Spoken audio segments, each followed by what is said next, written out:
You just got a text from your avoidant ex. Maybe it's just a casual, vague, "Hey, how have you been?" Short, unexpected, and confusing. Your heart races, hope rises, but deep down, something feels off. Is this a real comeback or just a check-in to see if you're still there?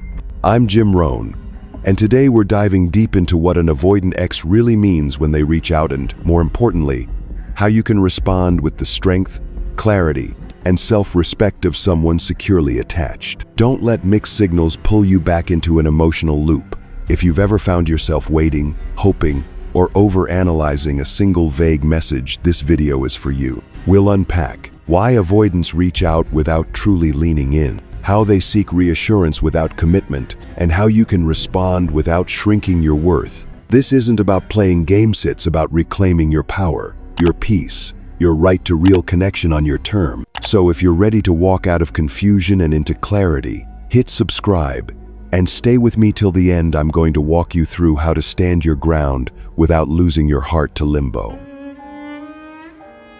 There's one thing you need to carve into your soul. An avoidant ex doesn't reach out because they've had a deep transformation. They reach out because their internal discomfort got triggered. Loneliness, nostalgia, or a fleeting sense of emptiness can drive them to send that message. But that doesn't mean they're ready to love you the way you deserve to be loved. One of the clearest signs of a half-hearted reach-out is a vague message or call that feels more like a feeler than true connection. Things like, "Hey, how have you been? You popped into my mind." Or worse, a contextless emoji. It sounds familiar. It might even make your heart race. But don't confuse presence with commitment. They're showing up, but they're not coming back. Avoidants often reach out when they feel like they're losing control. They can't stand the idea that you might actually be moving on, living your life, or stopping the emotional chase. So they send a signal, a temperature check, to see if you're still emotionally available. But the moment you respond with too much warmth, they retreat. The cycle of reappearing and withdrawing repeats. That's not connection, that's emotional control. Another giveaway is the vagueness in their tone and actions. They don't ask how you're really doing. They're not curious about your life or emotions. There's no mention of meeting up or reconnecting meaningfully. Everything is kept at arm's length, a checking-in message designed to keep them in your emotional orbit. This is when you need to ask yourself, what do I truly deserve? You're not here to be a temporary anchor for someone's passing emptiness. You were not born to be a supporting role in someone else's emotional confusion. When you respond to a half-hearted reach-out with eagerness, you're trading self-respect for a momentary hit of emotional closeness. That's not rooted in self, it's rooted in attachment hunger. Someone secure doesn't send mixed signals. They come to you with clarity. I've been thinking a lot about you. I've been doing some personal work. And if you're open to it, I'd really like to reconnect honestly. That's a message with purpose, responsibility, and emotional maturity. If you don't see that, don't lower your standard for a flicker of connection. Hold your ground. Delaying your response isn't playing games, it's protecting your dignity. It's how you say, I'm not a maybe. I'm a clear yes or a respectful no. And it's precisely because of those half-hearted signals that we need to dig deeper. Why does the avoidant ex reach out but never truly reconnect emotionally? This isn't just about fear of commitment, as we often hear. It runs departs, a defensive pattern rooted in early attachment experiences. They learn to withdraw when emotions become too intense. They're not used to depending on others in a sustainable way. So when intimacy builds, their subconscious hits the panic button. When an avoidant ex reaches out, it rarely means they've overcome those patterns. In fact, the outreach usually comes when there's enough distance between you that they feel safe. Again, you're no longer asking for closeness, no longer pulling them in. That calms their defensive nervous system. When you let go, they come back. But when you come closer, they back away. That's the paradox. They crave connection, but can't tolerate the emotional depth real connection demands. So, they show up without truly showing up. They stay surface-level casual check-ins, late-night texts, vague nostalgia, with no real action. To them, that's safe connection, just enough to feel you're there, not enough to feel engulfed. But you feel the difference. You long for a love that's fully present, where both people meet with honesty, not avoidance. And when you try to engage them with more texts, deeper questions, or conversations about clarity, you may not realize that these perfectly healthy efforts trigger their old fears. To an avoidant, emotional closeness feels like pressure. It threatens their autonomy, their space, even their sense of identity. They don't know how to share emotional space without feeling overwhelmed. So instead of having real conversations, they pull away. They leave you on read. They say, "I miss you," but never suggest plans. They make you question everything, and you wonder, if they don't want anything serious, why come back at all? The answer is, because they still want connection, but only on terms they can control. And that often excludes emotional availability, responsibility, or commitment. This is when you have to be clear-eyed. Not every return is a second chance. Often, it's just a repeat of the same loop. You can't use kindness, patience, or love to rescue someone from a defensive emotional system they haven't even chosen to face. What you can do is stay intact. Know that it is not your job to make someone feel safe enough to connect. That's their inner work. And more importantly, you have every right to walk away from emotional breadcrumbs. You don't have to prove your worth to be chosen. If someone comes back but can't or won't meet you in the depth you crave, the most loving thing you can do for both of you is to honor the boundary with self-respect. And when you realize their return isn't rooted in commitment but in internal discomfort, you begin to see clearly. They're not coming back to start over, they're coming back to reassure themselves they still have access to your heart. This is your moment of clarity, the moment to separate true reconnection from emotional soothing. One of the most telling signs that they're seeking reassurance, commitment, is when they pull you close without actually bringing you into anything real. They'll send nostalgic texts, but never say, "I want to come back and do this right." They'll call and talk for hours about the past but never speak of the present or the future. Their goal isn't to rebuild, it's to calm the sting of temporary loss. They can't bear feeling forgotten, but they're not ready to truly show up either. And if you agree to slip back into that old rolee, one who's always there, you're offering comfort without receiving clarity. Another common pattern is staying in contact without direction. They might say, "I miss you," only to vanish the next day. They'll ask, "How have you been?" but quickly pivot to talking about work, their life, and never actually asking what you want from this reconnection. The conversations drift, no action, no promises, no plans. It's a subconscious strategy to keep you close without letting you in. And the painful truth is, you feel it. You feel empty even while they're present. You wait for clarity, but all you get are crumbs. You wonder if you're being too sensitive, but your heart knows. It knows when someone is truly committed, and it also knows when you're being used as an emotional band-aid. This is not something you have to accept. You are not required to be someone's emotional landing pad when they're lonely. A real relationship involves active participation from both sides, not just physical presence, but emotional availability, clear intention, and follow-through. So how can you tell when someone's looking for reassurance instead of commitment? Look for consistency.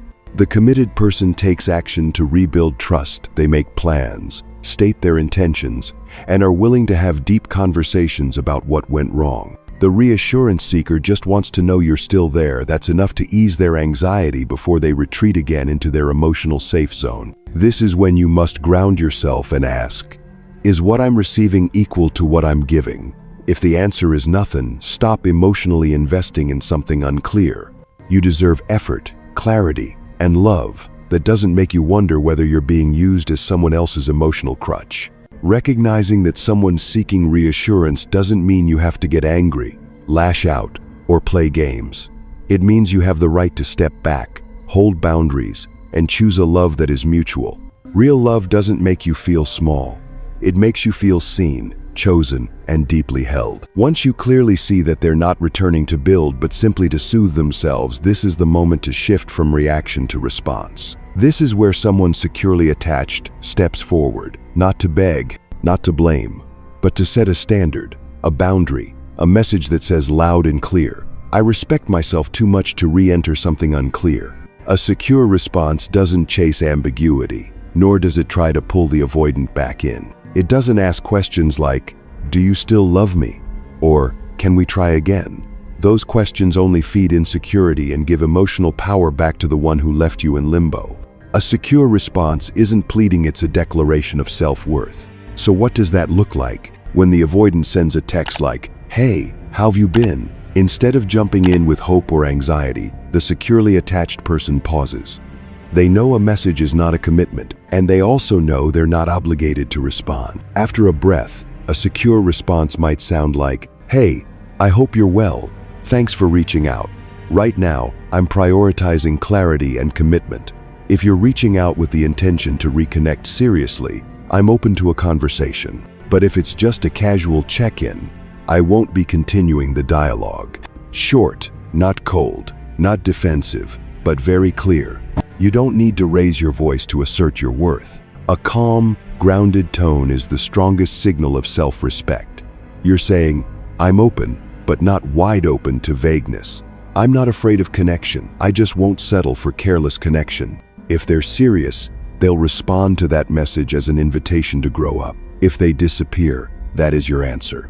And either way, you stay whole. No more waiting, no more spiraling. Just you centered, calm, and in control. In another case, if they message you with something like, "I miss you," but take no concrete action, your response might be, "I understand that emotions can resurface, but what I'm looking for isn't just word-aligned actions. If you truly want to rebuild something meaningful, I'm open to a clear conversation. Otherwise, I need to keep moving forward." This kind of reply protects your dignity and places the responsibility of commitment squarely where it belongs in them. A securely attached person doesn't try to guilt-trip the other. They simply tell the truth, calmly, with the awareness that they are no longer someone waiting to be chosen, they are the one doing the choosing. The key is, don't respond out of fear. Don't respond to hold on to someone. Respond to hold on to yourself. Remember, you don't need someone to come back to feel whole. Wholeness doesn't come from others, it comes from standing with yourself, even if that means walking away from familiar uncertainty. And here's something even more powerful. You don't have to respond at all. Not responding is a response, and sometimes it's the clearest one. If you've already set a boundary, stated your needs, and they keep returning without change, you owe them nothing. Silence is not avoidance. Silence, when rooted in self-respect, is an intentional act to protect your emotional space. Responding securely isn't about salvaging the relationship, it's about anchoring yourself, so you never again trade your peace for a sliver of hope. So you can affirm to yourself, "I deserve clarity, I deserve aligned effort, and I no longer settle for less." And once you've responded from a secure place or chosen silence to protect your peace, the deeper work begins, healing from within. Because the truth is, even though you chose well, the emotions can still crash over you. The ache, the disappointment. Maybe some part of you still quietly hopes they'll come back changed, open-hearted. But this is when you must return to yourself with the hardest truth that unlocks the deepest healing. You cannot change someone else. You can only choose not to abandon yourself for them. Healing isn't a race to forget.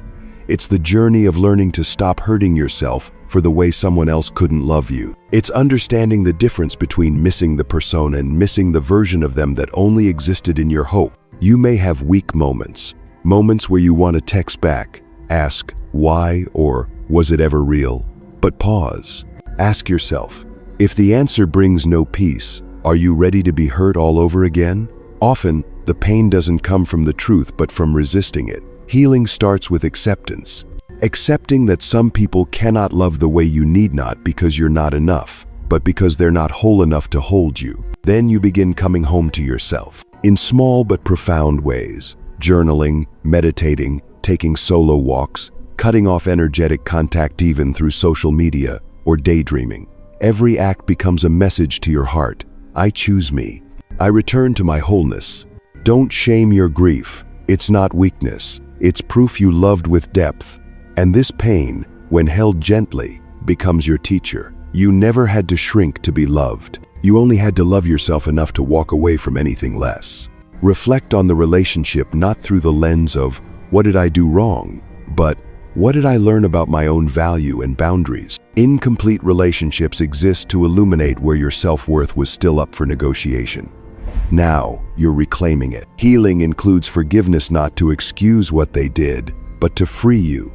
Forgiveness here means letting go of the fantasy that they should have been different. Holding on to what they'll never be keeps you trapped in what no longer exists. Let them go not with bitterness, but as a lesson, not a lifeline. Gradually, the longing fades. You stop checking your phone. You stop looking for signs. You realize no one out there can fill the emptiness you haven't faced within. And one day, you'll look back not seeing them as a loss, but as a turning point, a pivot back to yourself, a new standard for love, a vow to never again settle for half-hearted connection. Love is most beautiful when it's mutual, clear, and chosen daily by two free people. And you, who walk through pain without hardening, are living proof of that. The gentleness you've preserved, even when dismissed, that's strength. No one can take that from you. So healing isn't waiting for someone to return.